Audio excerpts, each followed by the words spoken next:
నేను మళ్ళీ శ్రీశైలం యాదవ్ గారి గురించే కావచ్చు, నవీన్ యాదవ్ గారి గురించే కావచ్చు, 1-4 సార్లు అడుగుతున్నాను సార్. ఇంకొకసారి మీ మాటల్లో వాళ్ళిద్దరి గురించి ఇంకొకసారి చెప్పండి. ఏంటంటే నేను ముఖ్యుడిగా ఉండదు చెప్పేస్తాను, ఎస్, అది అందరికీ తెలిసిందే.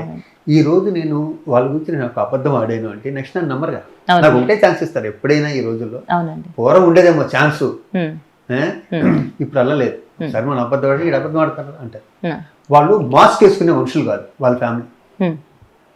ఏదైనా స్ట్రైట్ ఫార్వర్డ్ చెప్తారు, కోపం వస్తే కోపం ఉంటుంది, ప్రేమ ఉంటే ప్రేమ ఉంటుంది, కానీ హెల్ప్కి ముందుంటారు, సహాయం చేయడానికి ముందుంటారు. ఈ నవీన్ కానీ వెంకట్ కానీ మా చంద్రశేఖర్ వీళ్ళందరూ హెల్ప్ చేయడానికి ఏదన్నా ఎవరన్నా కష్టాల్లో ఉన్నారంటే ముందు. నేను ఎంతో మందిని పంపిస్తే ఎంతో మంది డబ్బులు ఇచ్చారమ్మా, ఎన్నో ప్రాబ్లమ్స్ సాల్వ్ చేశారు. ఇది 1-2 కాదు, కొన్ని వందలు. మా ఇద్దరు రిలేషన్లు చూసి నా దగ్గరికి ఎక్కువ వస్తుంటారు.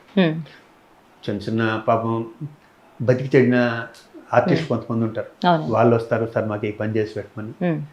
నాకు ఫస్ట్ నేను ఆయన దగ్గరికి పంపిస్తాను. అలాగే హెల్త్ ప్రాబ్లం వచ్చింది, క్యాన్సర్ ప్రాబ్లం వచ్చిందంటే నేను వెంటనే మా బాలకృష్ణ గారిది బసవతారణ హాస్పిటల్ దగ్గర పంపిస్తాను. అది మనం చేయగలిగింది ఏమన్నా ఉంటే ఇదే 10 మందికి హెల్ప్ చేయటం కదా. వీళ్ళు 100% చిన్న శ్రీశైలం యాదవ్ ఫ్యామిలీ చేస్తారని నాకు నమ్మకంతో ఈ 42 సంవత్సరాలు ఎవరు నా దగ్గర కష్టాలు వచ్చినా కూడా వాళ్ళ దగ్గర పంపిస్తాను.